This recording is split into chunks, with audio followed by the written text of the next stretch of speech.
은혜로 사용하여 주소서. 아멘.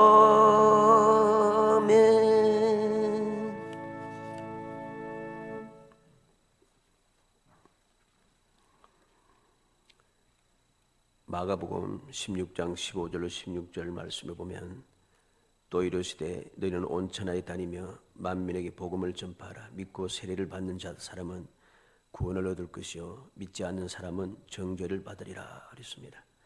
로마서 1장 16절로 17절에는 내가 복음을 부끄러워하지 아니하노니 이 복음은 모든 믿는 자에게 구원을 주시는 하나님의 능력이 됨이라.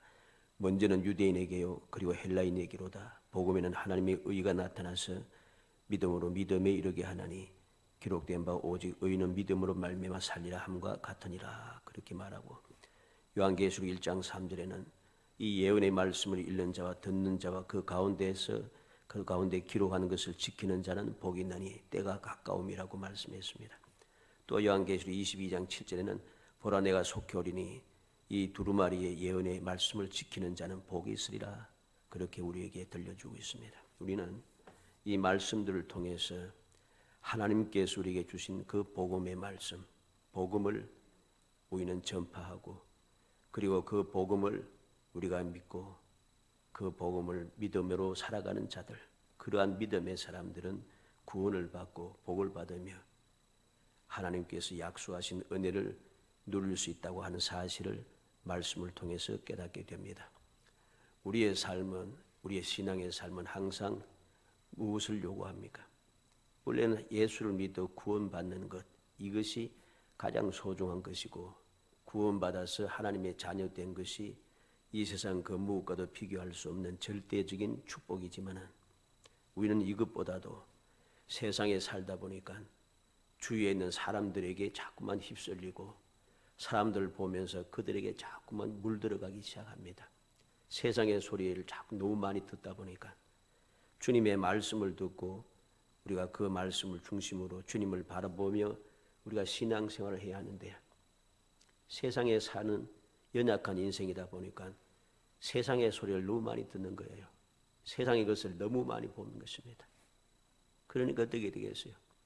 말씀대로 살질 못하고 주님을 보지 못하고 자꾸만 세상을 보고 사람을 보고 세상의 소리에 귀를 기울이기 시작합니다. 그러니 신앙생활이라고 하는 것은 하나님을 바라보면서 말씀대로 삶으로 그 말씀대로 사는 사람들에게 주어지는 약속된 복을 누리는 삶이 신앙생활인데 이 사실을 자꾸만 잊어버리고 세상을 보고 세상의 소리에 듣고 그것이 중심으로 그것에 초점을 맞추어 살아가다 보니까 약속된 복을 누릴 수가 없는 거예요. 성경 말씀은 항상 우리에게 주를 믿는 믿음의 사람들이 주시는 놀라운 축복이 준비되어 있습니다. 태초에 하나님께서 세상을 창조하시고 인류 아담과 하와를 창조하시고 그들을 위하여서 에덴 동산을 만드시고 그 에덴 동산에서 아무런 부족함이 없이 아무런 문제도 없이 항상 평안하고 기쁘고 즐겁게 주님께서 주시는 복을 누리면서 주님께서 만드신 세상을 다스리면서 살아갈 수 있는 축복의 사람으로 존귀한 사람으로 가장 존귀한 존재로 살아갈 수 있도록 그렇게 했습니다. 오직 주님의 말씀만 듣고 그 말씀만 순종하며 살아가기만 하면 아무 문제가 없는 거예요. 평화롭게 안전하게 감사하면서 즐겁게 부족함이 없이 아무런 위험도 없이 존귀하게 모든 세상을 다 다스릴 수 있는 권세를 주님께로부터 받았으니 문제가 없는 거예요. 그런데 왜 문제가 생겼습니까? 하나님의 말씀을 듣고 동산을 그리시는 하나님과 함께 동행하며 그렇게 살아가야 할 사람이 다른 소리에 귀를 기울인 거예요. 마귀의 소리에 귀 기울이고 뱀을 보면서 그 이야기를 듣고서 하나님의 말씀보다도 마귀의 소리가 더 그럴듯해 보인 거죠. 선악과를 따먹으면 똑똑해진다. 하나님과 같아진다. 그 이야기를 듣고 보니 정말로 똑똑해질 것 같아요. 하나님과 같아질 것 같아요. 하나님의 말씀은 어느새 사라지고 마귀의 이야기만 내 귀에 들어박히고 마음에 새겨졌습니다. 말씀대로 살아야 하는데 말씀대로 살지 않고 마귀의 꾀임에 빠져서 그 소리를 듣고 실천을 해버린 거죠. 그러니 어떻게 되겠어요? 똑똑해졌습니까? 아닙니다. 더 어리석어졌습니다. 하나님과 같아졌습니까? 아닙니다. 더 비참해졌습니다. 이것이 아담과 하와를 통해서 보여주는 이 모든 것들은 오늘날 우리들의 삶에 큰 교훈이 되는 것입니다. 이스라엘 백성들의 삶을 통해서도 우리가 교훈을 받지만은 바로 그 모든 것도 아담과 하와의 삶과 벗어나지는 못해요. 똑같아요. 오늘날도 마찬가지입니다. 우리는 세상의 것을 요구하면서 세상의 풍요로움과 세상의 출세와 세상의 명예와 세상의 무슨 자랑스러운 것 이런 것만 가지고 그것이만 축복이라고 생각하면서 그것이 집중해 살아가면서 주님을 섬기고 주님을 바라보고 살아가는 것이 아니라 세상에 빠져서 세상과 타협하며 세상과 휩쓸리면서 세상과 동화되기 시작하면서 세상의 것을 더 소중하게 여기면서 살아가기 시작합니다.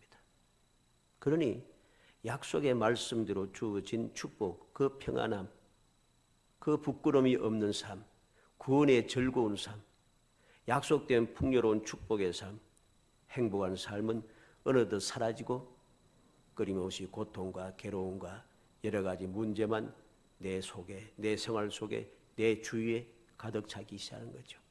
그러면서 뭐라고 합니까? 그럼 뭐라고 합니까? 아담과 하와가 뭐라고 했어요?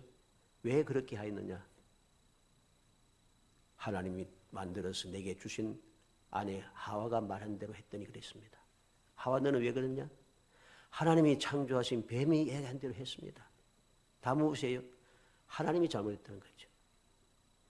하나님께서 만들어서 내 아내로 준 하와가 하나님께서 창조하신 뱀 그 때문에 내가 이렇게 됐다는 거죠. 그와 똑같이 오늘날도 어리석은 교인들이 뭐로 하면 똑같은 말을 합니다. 말씀대로 안 된다. 기도해도 안 된다. 신앙생활을 잘해도 안 된다. 그러면서 원망하고 불평하면서 그래도 체면이 좀 있는 사람은 교회를 떠나가지 않고 그래도 그렇지만 그래 내가 여기 있어야지. 체면도 없는 사람은 다 때려치우고 세상으로 가버립니다. 믿음을 저버린다는 소리죠. 이게 문제인 것입니다. 그러면서 그들은 이야기합니다. 복을 받았다. 그게 복입니까? 온갖 죄를 지으면서 불의와 불법을 행하면서 이루어지는 것이 그게 복입니까? 복 아닙니다. 그거는 죄악이죠. 범죄한 것입니다. 범죄자가 되는 것이죠. 범죄의 결론은 항상 멸망입니다.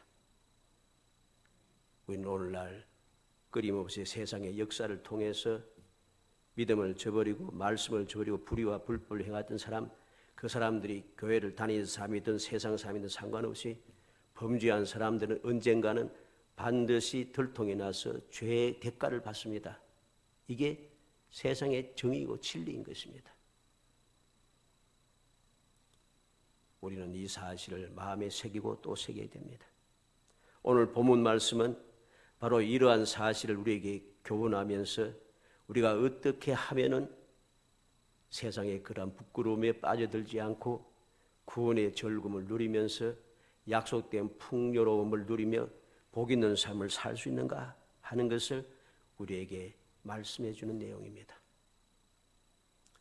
9절로 10절에 보면 내가 만일 내 입으로 예수를 주로 시인하며 또 하나님께서 그를 죽은 자 가운데서 살리신 것을 내 마음에 믿으면 구원을 받으리라.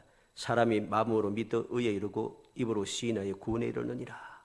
바울 사도는 예수님을 나의 주님으로 주님이라고 입으로 시인하고 고백하며 마음으로 예수님께서 부활하셨다라는 사실을 믿으면 의에 이르러서 구원을 받게 된다는 사실을 우리에게 전합니다. 그러면서 이사야 49장 23절의 말씀 인용해서 바로 11절에 말하죠.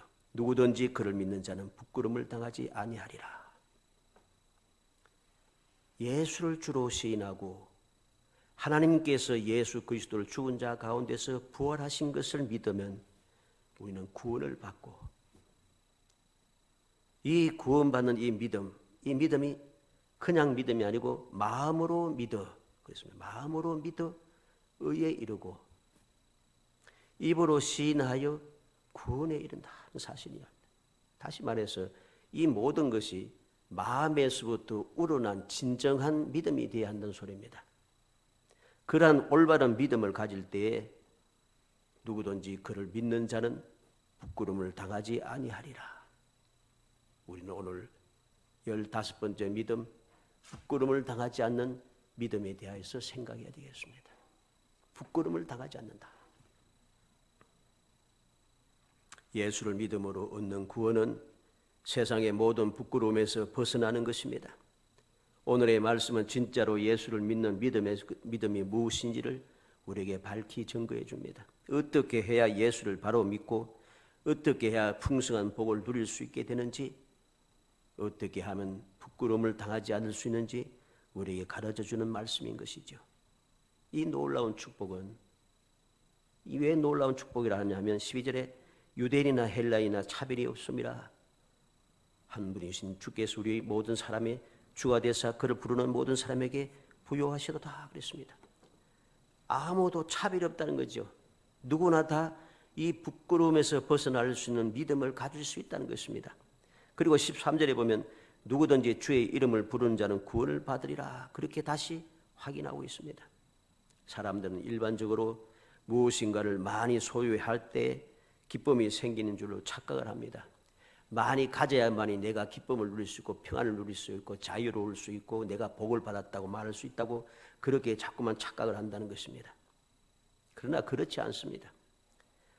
이 세상은 또 사람들은 소유하면 소유할수록 가지면 가질수록 기쁨보다는 불평과 불만이 더 많아집니다.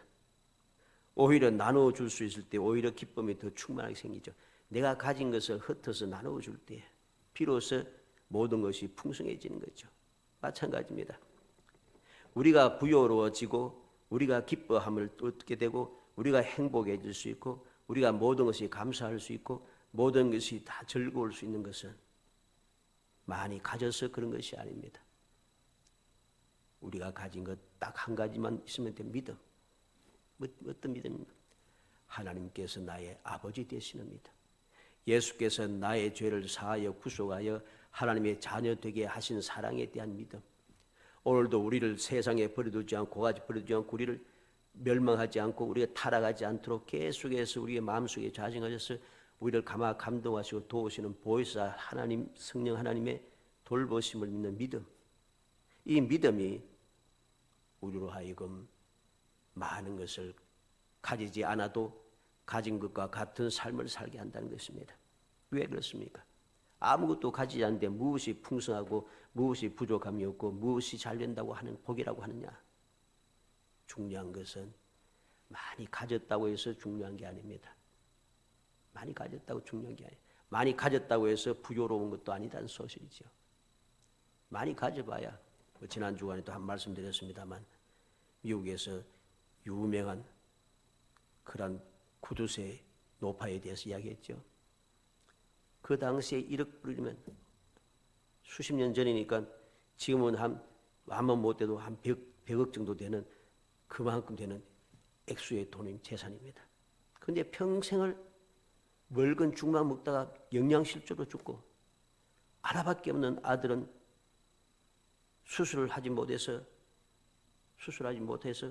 그냥 다리를 잘라내어서 불구자로 평생을 살다 죽고 그랬잖아요. 가있으면 뭐합니까? 가지는 게 중요한 게 아니에요. 오늘날 세상에 속한 사람들 가진 것이 많습니다. 많은데도 뭘 하면 또 더 가지려고 합니다. 남의 것을 빼앗으려고 합니다. 이게 자꾸 문제가 되잖아요. 세상의 문제는 어디서 옵니까? 내가 가진 만족할 줄 모르고 더 가지려고 하고 남의 것을 보고 탐내어서 빼앗으려고 하고 하는데 문제가 생기는 거죠. 그렇다고 해서 그 사람들이 부유한 삶, 평화로운 삶을 사는가? 그렇지 못합니다. 그러면 우리 믿음의 사람 믿음만 가지고 있으면 왜 부유하고 행복하다고 말할 수 있는가? 절대로 부족하지 않기 때문입니다. 왜 그래요? 이 세상 천지 만물의 주인 되신 하나님께서 나의 아버지가 되시니까 필요에 따라서 공급을 받기 때문이죠. 필요할 때마다 필요한 것이 주어지는 것이 복이지, 아무리 많이 가지고 있어봐야 필요할 때 사용하지도 못하는 거, 그거 있어요? 소용없습니다. 무슨 소용이 있겠어요? 사람들이 축복이 무엇인지 모릅니다. 정말로 부유한 것이 무엇인지 모릅니다. 언제가 보니까 어떤 사람은 아파트를 몇 채가 아니고 몇 동을 가지고 있더라. 이전에 어떤 유명한 정치인은 아파트 전체 단지 하나를 다 가지고 있더라고요. 그래서 신문에 막 뜨거운 야서 났지만 그 부유한 사유입니까? 부유하지 못합니다. 아파트 한 단지 전체를 가지고 있었는데 뭐합니까? 내가 그곳에 다 들어가 살 겁니까?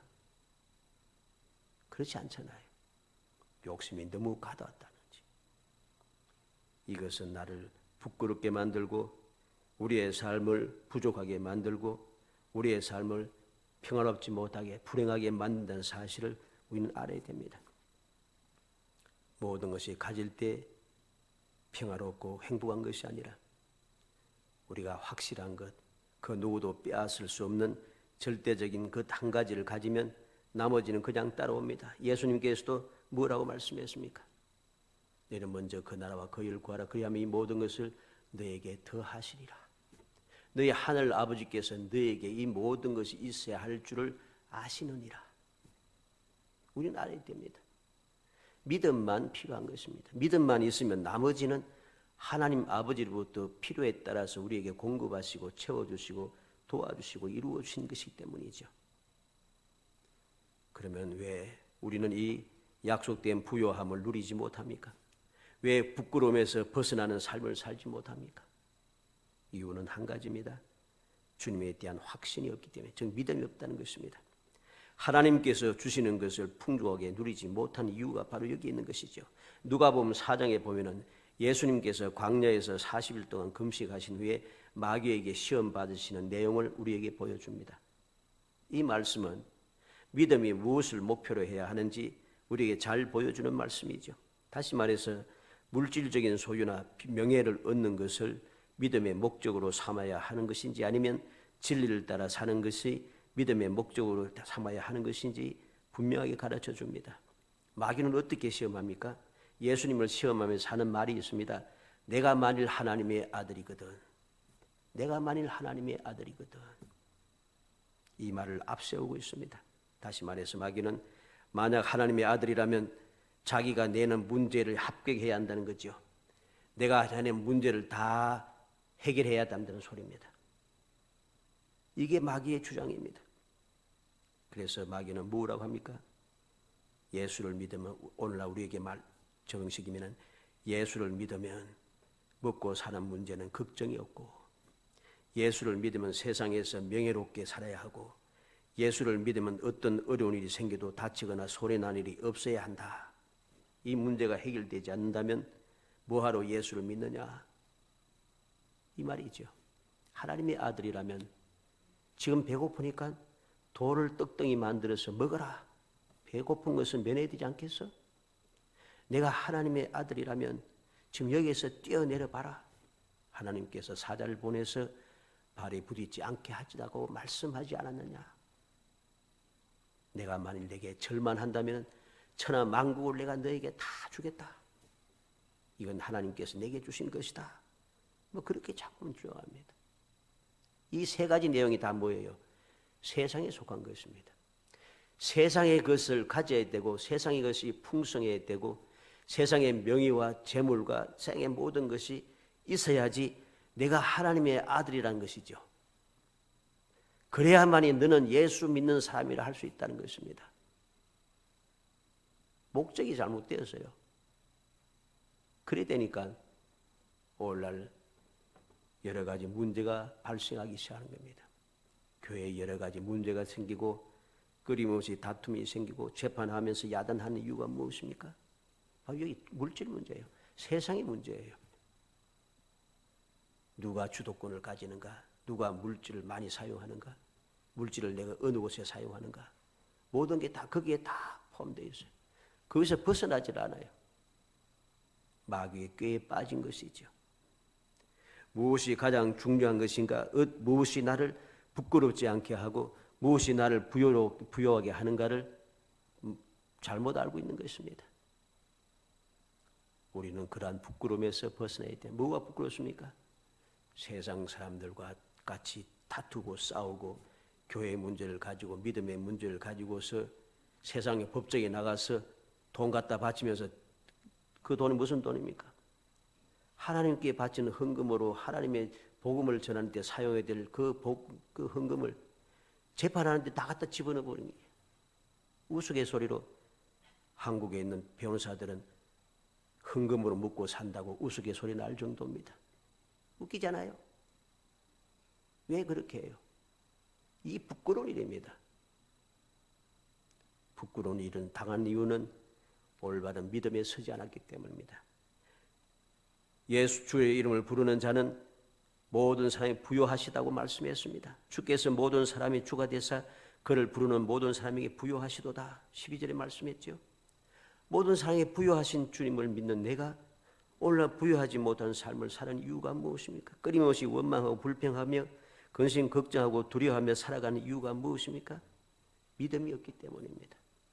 주를 믿는 믿음의 사람에게는 하나님의 자녀가 되는 권세가 주어져서 하나님의 후사가 되어서 부족함이 없는 삶을 살게 되고 하나님의 존귀한 자녀가 되어서 이 세상에 절대로 부끄러움을 당하지 않는 사람으로 살아갈 수 있도록 모든 것이 준비되어지고 약속되어져 있는데 이것을 믿지 않으니까 결국 이는 부끄러움을 당하며 부족한 삶을 살면서 끊임없이 원망하고 세상에 빠져 범죄하며 살아가는 것입니다.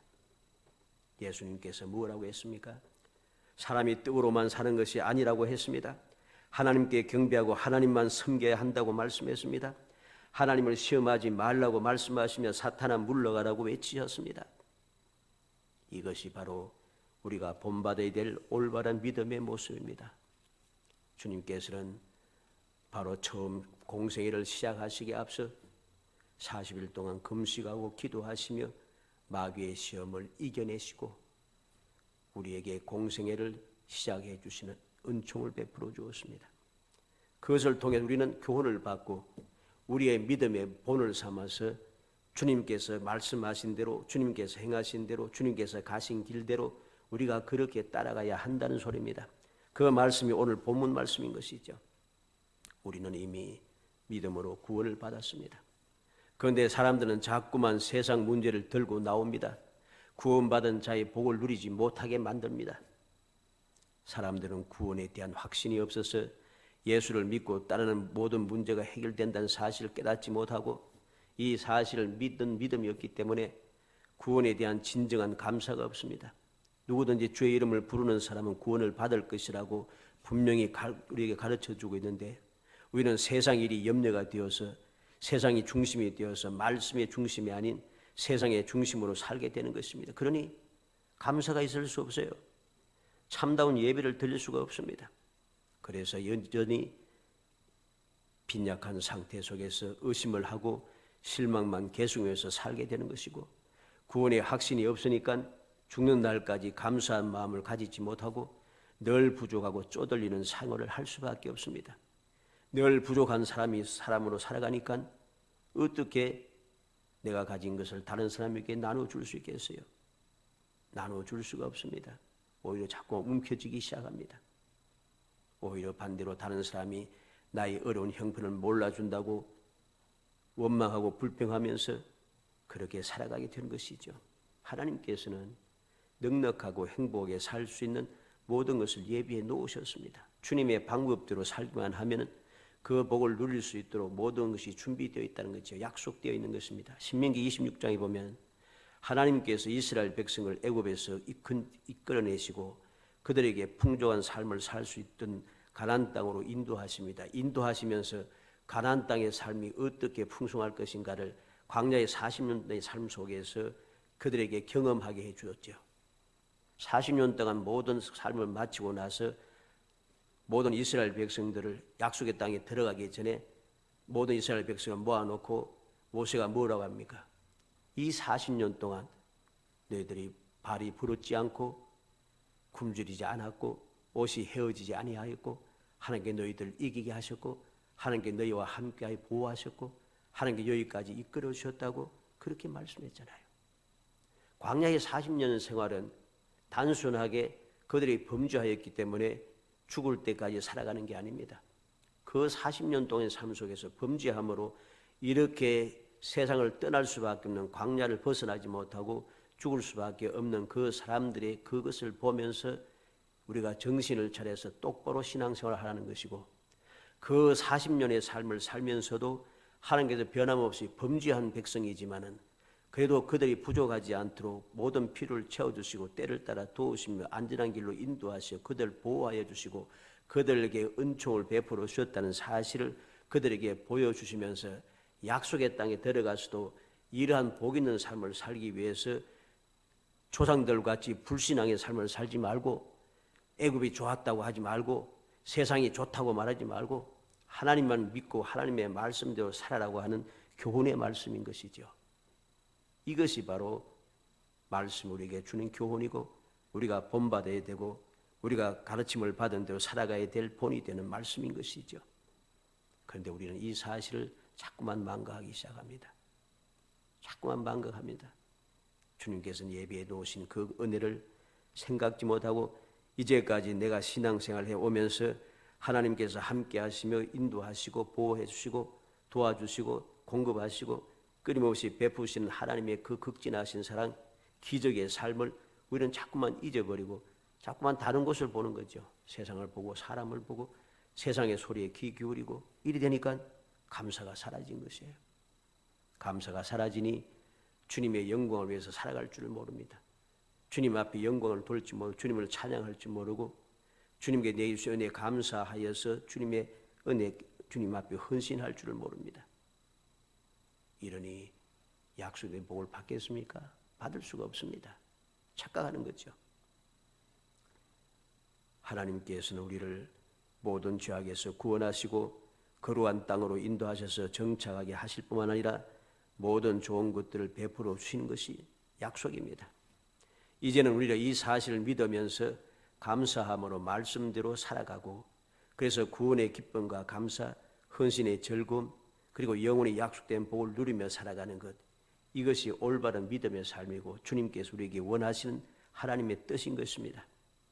이 놀라운 은혜를 계속해서 누리기 위해서 무엇이 필요하겠습니까? 예수님께서 하나님의 아들이심과 하나님께서 예수 그리스도를 부활하게 하셨음을 믿어야 한다는 거죠. 그리고 주님 앞에서 늘 새롭게 이 사실을 확인하면서 잊어버리지 말고 살아가야 한다는 것입니다. 그래서 요한복음 11장 25절에 예수께서 가라사대 때 나는 부활이요 생명이니 나를 믿는 자는 죽어도 살겠고 말씀했습니다. 예수님의 부활을 믿는 사람은 죽어도 다시 살고 살아서 믿는 자는 영원히 죽지 않고 영생한다고 주님 말씀해 주셨습니다. 그런데 교회는 다니고 예수를 믿는다고 하면서도 주님의 부활을 믿지 못하고 주님의 그 약속하신 그 영원한 축복을 믿지 못하고 그렇게 살아갑니다. 부활에 대한 믿음도 없고 부끄러움을 당하지 않고 부유하게 된다는 사실을 믿지 못하니까 그들이 어떻게 구원의 즐거움, 소망의 그 즐거움을 가지고 살아가겠습니까? 구원의 즐거움과 소망의 즐거움도 없으니까 살아가는 것이 답답하고 짜증이 날 수밖에 없습니다. 앞길이 자꾸만 막막해지고 끊임없이 근심과 걱정이 나를 사로잡고 우리를 하여금 주님 앞에 기도하고 주의 말씀을 묵상하며 주의 말씀대로 살아가는 신앙생활을 못하게 만드는 거죠. 고린도전서 15장 20절에 이제 그리스도께서 죽은 자 가운데서 다시 살아 잠자는 자들의 첫 열매가 되셨다고 했습니다. 무슨 말입니까? 예수님께서 다시 부활하심으로 말미암아 예수를 믿는 나도 부활할 수 있게 되었다는 것입니다. 첫 열매를 맺음으로 이것이 무엇이 증거가 됩니까? 앞으로도 계속해서 열매가 맺힐 것이라는 거죠. 그 약속인 것이죠. 수십 년이 지나도 열매가 없으면은 열매에 대한 희망이 사라진 거죠. 열매가 첫 열매가 맺혔다는 것은 앞으로도 계속 열매가 맺힐 것이라고 하는 소망입니다. 소망이 있다는 것이죠. 예수님께서 잠자는 자들의 첫 열매가 되셨으므로 오늘도 우리는 이 세상에서 죽어서 잠자는 것을 끝나는 것이 아니라 주님처럼 우리도 다시 부활하여 영원한 삶에 들어가고 주님 계신 곳 영광의 자리에 우리가 들어가게 될 것임을 확신하고 소망이 있으므로 우리는 오늘도 감사하며 신앙생활을 이어가는 것이죠. 아무리 마음속으로 철석까지 믿는다 할지라도 내 입으로 그 믿음을 표현하고 시인하고 고백해야 합니다. 그래야 부끄러움을 당하지 않습니다. 그래야 또 이 사실을 계속해서 전파해야 됩니다. 14절로 15절의 말씀이죠. 계속해서 전파해야 돼요. 왜 그렇습니까? 믿음은 들음에서 나고 들음은 말씀으로 말미암는다고 17절에 말씀하고 있기 때문이죠. 우리가 평생을 이 놀라운 부끄러움에서 벗어나고 부유한 삶을 살긴 진정한 하나님의 자녀의 복된 삶을 살기 위해서는 계속해서 이 사실을 잊어버리지 않도록 주의 이름을 부르면서 살아야 됩니다. 주님의 부활하심을 믿으면서 날마다 이 사실을 확인하고 또 확인하면서 주의 이름을 부르며 고백하고 시인하면서 그렇게 살아야 되고, 내가 이렇게 나 혼자서 부르고 시인한다고 다 되는 게 아닙니다. 나 혼자서 시인하고 하나님께 나를 구원하셔서 하다가도 나 혼자만 있으니까 어느 날 세상에 우리는 세상에 살고 있잖아요. 세상에 살고 있으니까 주위에 있는 사람 믿지 않는 사람이 많습니다. 세상에는 죄악이 많고 세상에 문제가 많습니다. 그럼 어떻게 되겠어요? 처음에는 나 혼자서 나 체문하듯이 나는 믿는다. 하나님 나를 구원하셨다. 나는 하나님의 자녀야. 나는 복받게 되어서 나는 부끄러움을 당하지 않을 거야. 나는 부유하게 될 거야. 나는 행복하게 될 거야. 하나님께 내게 행복하게 하실 거야. 하는데 주위에 들리는 소리가 둘러싸고 있는 사람, 나한테 손가락질하는 사람, 조롱하는 사람들이 꽉 차시면 나도 모르게 두려워져 가지고서는 이 시인하던 것이 없어지는 거예요. 그래서 믿음을 버리는 사람이 많습니다. 그래서 무엇이 필요합니까? 14절로 15절로 전파해야 한다는 것입니다. 전파해야 한다. 그래서 14절에 그런즉 그들이 믿지 아니하는 일을 어찌 부르려, 듣지 못한 일을 어찌 들으려, 전파하는 자가 없이 어찌 들으리요 그랬습니다. 보내심을 받지 아니하시면 어찌 전파하리요? 기록된 바 아름답도다 좋은 소식을 전하는 자들의 발이 함과 같으니라. 무슨 소리겠어요? 단순하게 전도만 하라는 것입니까? 아닙니다. 이렇게 전파함으로 말미암아서 나와 같은 믿음을 가진 사람이 많아지고 부끄러움을 벗어나는 사람이 많아지고 부유함을 느끼는 사람이 많아지고 이 사실을 끊임없이 이야기하며 전파하는 사람들이 많아지고 그러면 어떻겠어요? 나 혼자 있을 때는 모두가 다 나를 반대하고 손가락질하고 조롱하고 눈을 붉히고 바라보는 사람인데 내 주위에 나와 같은 사람이 한 사람, 두 사람, 세 사람 자꾸 많아지시는 게 어떻게 해서 힘을 얻는 거죠. 힘을 얻는 거죠.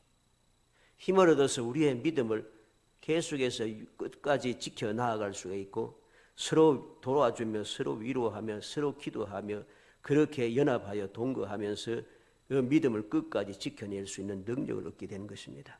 그러니 이 놀라운 축복, 부끄러움에서 벗어나고 부유함을 얻을 수 있는 복을 계속해서 누리게 되는 것이죠.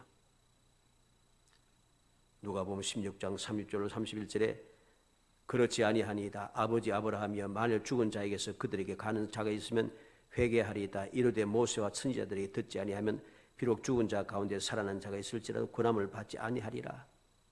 모세와 선지자의 말을 듣지 않으면, 다시 말해서 말씀을 듣지 아니하면은 죽었다가 살아난 사람이 가서 이야기해도 소용없다는 거죠. 무슨 말이겠어요?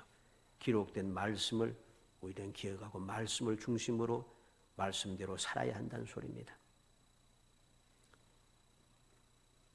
히브리서 4장 2절 말씀을 한번 찾아봅시다. 히브리서 4장